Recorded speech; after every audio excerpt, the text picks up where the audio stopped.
From our studio in Georgetown, this is the TV Delmarva Channel 14 News at 4. Good day, Delmarva. Reporter Rob Petrie here for TV Delmarva Channel 14 News. Straight ahead, Delaware State Police are investigating after a home was shot up near Ellendale. Dover police are searching for the suspect who they say robbed a local bank. And it's been nearly 2 months and still no official word from DelDOT as to why hundreds were sent false toll violations. These stories and more coming up, but weather first with Hunter Alton.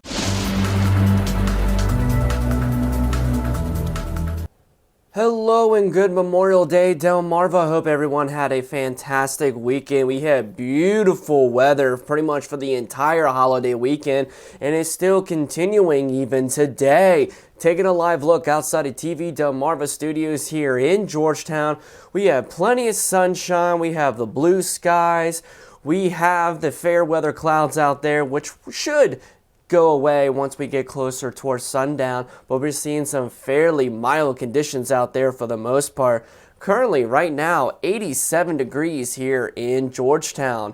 Take a look at some satellite and radar across the eastern half of the nation. We have an area of high pressure that has been dominating our weather pattern throughout the entire weekend and still continuing even today, keeping those nice clear blue skies, maybe a few cumulus clouds here and there, and especially those very warm temperatures. But further off towards the west, we are watching a storm system over towards areas of Nebraska, South Dakota, into Minnesota. We're actually looking at a potential tornado outbreak out there today. Now that same storm system will be moving in our neck of the woods towards the end of the week, and then it's our turn to start seeing the chance for some showers and thunderstorms, and as well as keeping those temperatures up throughout much of this week. Now let's have a look at those conditions elsewhere on Delmarva this afternoon. Most of our inland locations are looking at temperatures well into the 80s currently right now. 86 in Salisbury, 85 in Pocomoke City. A little bit cooler once we get into Ocean City at 72 degrees as we're starting to see that sea breeze begin to slowly move over towards the west. 86 right now in Easton, 85 in Centerville, 87 in Dover, 88 all the way up north in Wilmington, and currently 87 degrees in Newark. We've been starting to see a little bit of an increase in those dew points. Dew points have been sitting in the mid and upper 60s, so it feels a little bit sticky out there for the most part, but we're going to be looking at lower humidity values once we get into the day on Tuesday. Current winds right now generally from the southwest between about 4 and 8 miles per hour, but we have been seeing some wind gusts, especially along the Atlantic coast, gusting to 21 right now in Ocean City, 12 for Pocomoke City, 10 for Salisbury, 11 here in Georgetown, 11 miles per hour as well in Dover, and 13 currently in Centerville. Now we got even warmer temperatures going into the day on Tuesday, and as well as an increase in those thunderstorm chances, especially once we get into Thursday, and then much cooler conditions going into this weekend. I'll have all the details regarding that here in just a little bit. Delaware State Police are investigating after a home was shot up near Ellendale. Around 2:40 a.m. Saturday, troopers responded to a residence in the 14,000 block of South Old State Road for reports of shots fired. A 62-year-old victim told police that they heard multiple gunshots and then called 911. The investigation revealed that the home had been struck by 3 rounds, and a vehicle parked on the property was also struck by a single round of gunfire. Thankfully, the victim was not injured. The investigation, however, remains ongoing, and anyone with any information is urged to contact police.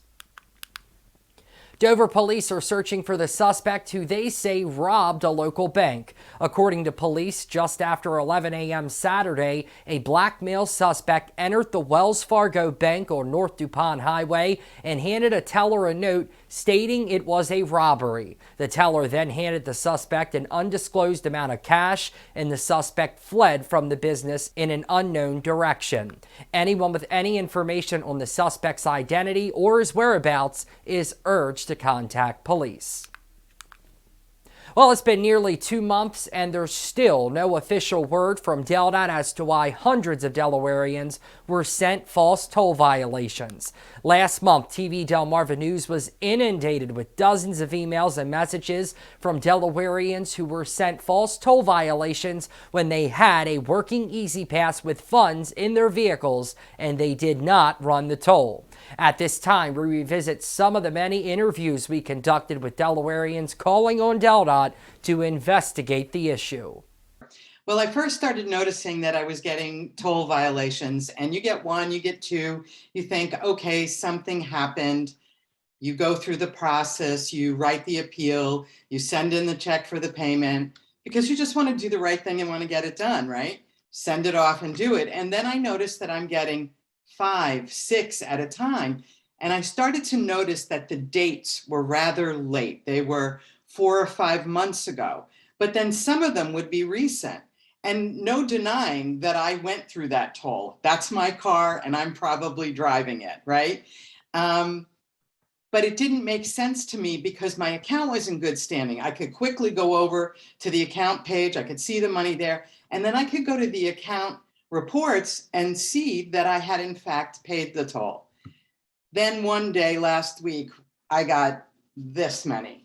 There are all from DelDOT, and there's $8 worth of postage here from DelDOT.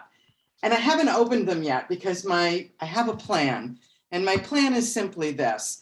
I need to go through every single one of these and appeal them because that's their process and that's what I will do. But I am going to send this, all the appeals, all of my account information, and I'm going to send it to the head of DelDOT because somebody needs to be aware that this is a problem. I did the right thing. I paid the tolls that came in. I called customer service.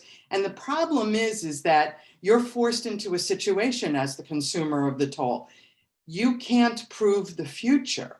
So what they're saying when they send you a toll violation is that on that date, you didn't pay the toll. So you now have to prove it. Okay, so you prove it, you paid the toll, but they can still continue to send you violations because there's no ability on DelDOT's part to look into my account.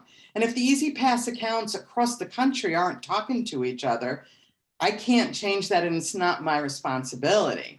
The onus of responsibility that they've put on me is to respond to every single violation that they send. And they can send it because they say to me, customer service said to me the other day that they can't know that I will have money in my account in the future. But I can know that I will have money in the account in my future because it's an automatic upload of money every time my balance dips below $10. And I get a text message. So in 2022, DelDOT can't tell. They can't talk to other Easy Passes, but the Easy Pass is good up and down the East Coast. I mean, there's just a real sense of lack of logic here. And my understanding is that the Easy Pass is run by a private company. So while it looks like it's our state that's doing it, it appears to me that that is not the case. And I don't have any other recourse but to complain and but to tell my story and to make the people at the top aware. I've written to Senator Coombs. I've written to Senator Carpenter. I am in the process of writing to the governor. Maybe my letter ends up in a bin. Maybe nobody cares, but I care. I care because I'm not doing anything wrong, but I'm being accused of doing something wrong. So that's really kind of my story. Frustration at the top of it. Now, for a $1 toll on Route 1, the cost of violating it is upwards of $50 in fines. Now, many people who've been billed have been unable to resolve the issue with DelDOT, who still refuses to acknowledge it and continues to direct everyone who reaches out to contact customer service. Coming up, Governor Carney has announced Delaware's first ever Governor's Summer Fellowship Program for Delaware high school students. More details on the way. Don't go away. Governor John Carney has announced the state's first ever Governor's Summer Fellowship Program for Delaware high school students. The Governor's Summer Fellowship Program provides paid camp counselor opportunities for Delaware High School seniors and juniors. Along with real-world experience, fellows will receive paid work opportunities at community-based summer camps in each county and the ability to network with state leaders and elected officials. All who participate will gain real-world experience in education, community, and state government, as well as receive academic credit for their participation in the program. Students who are interested can apply today at de.gov/summerfellow. Well, it's looking like we're in store for mostly clear skies and mild conditions tonight as we get a preview of your Pinpoint weather forecast with Hunter Alton. We start cranking up the heat as we go into the day on Tuesday with temperatures well into the 90s. Thunderstorm chances begin to increase by Wednesday night and even more on Thursday where strong to severe storms are possible. Then there will be a cool down towards the weekend with temperatures dipping below average. Now don't go anywhere because when we come back I'll just let you know how warm it would actually get on Tuesday here on DV Delmarva, Channel 14 News.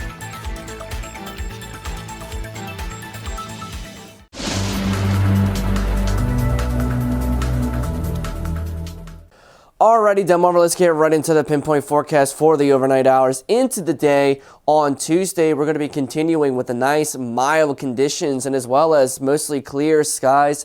Overnight lows of 66 to 70 degrees with some light winds from the south between 5 and 10 miles per hour.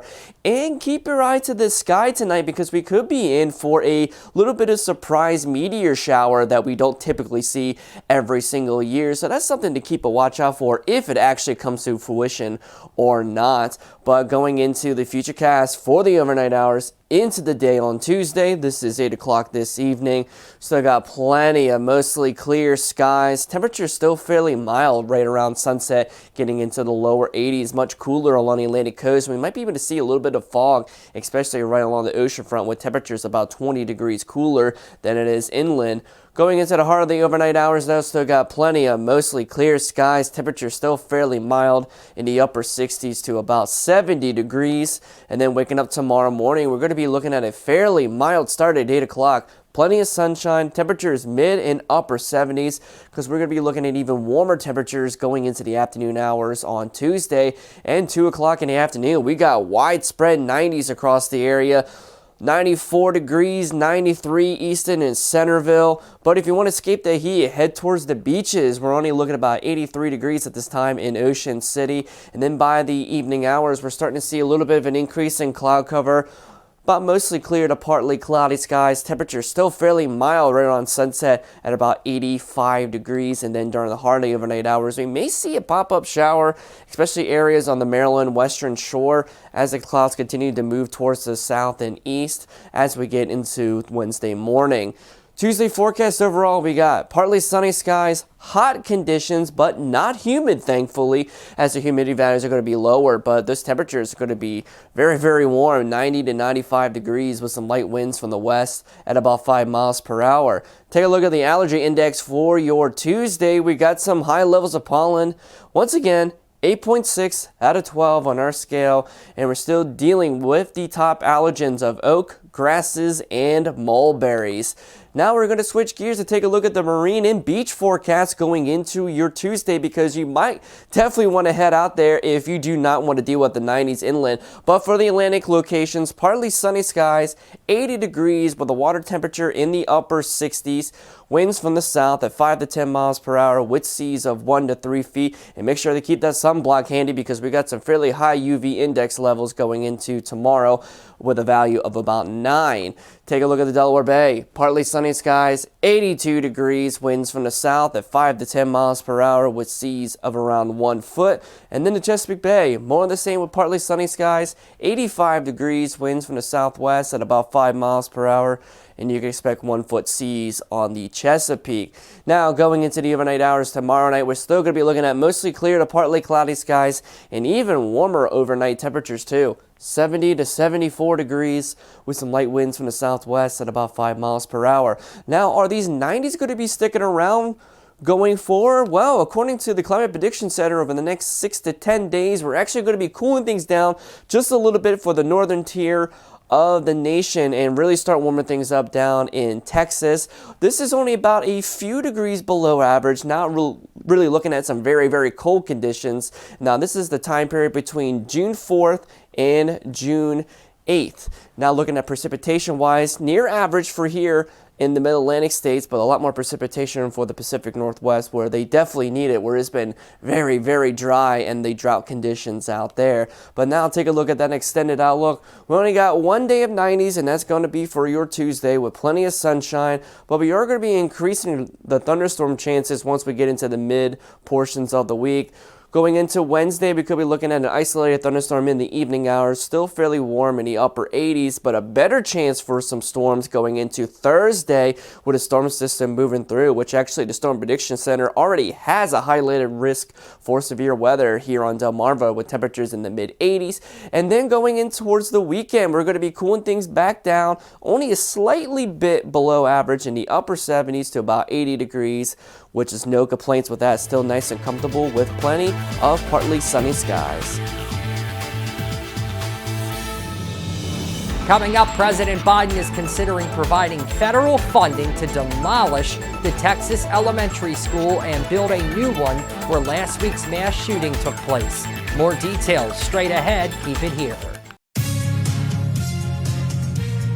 President Biden is considering providing federal funding to demolish the Texas elementary school and build a new one where last week's mass shooting took place. The president visited Uvalde, Texas on Sunday, the site where 19 children and 2 teachers were killed in one of the country's worst mass shootings in a decade.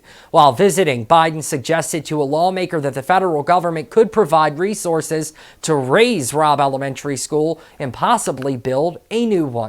The president also visited a memorial just outside the school where he met with the families of victims and first responders.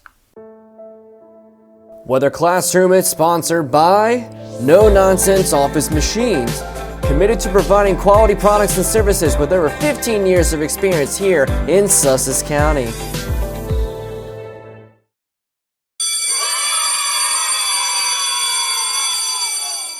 Alright, ladies and gentlemen, today's weather lesson we will be talking about a brand new parameter we came up with here at TV Delmarva to help combat tornado forecasting within storms in the nearby future, known as the Tornadic Energy Helicity Index, or TEHI for short.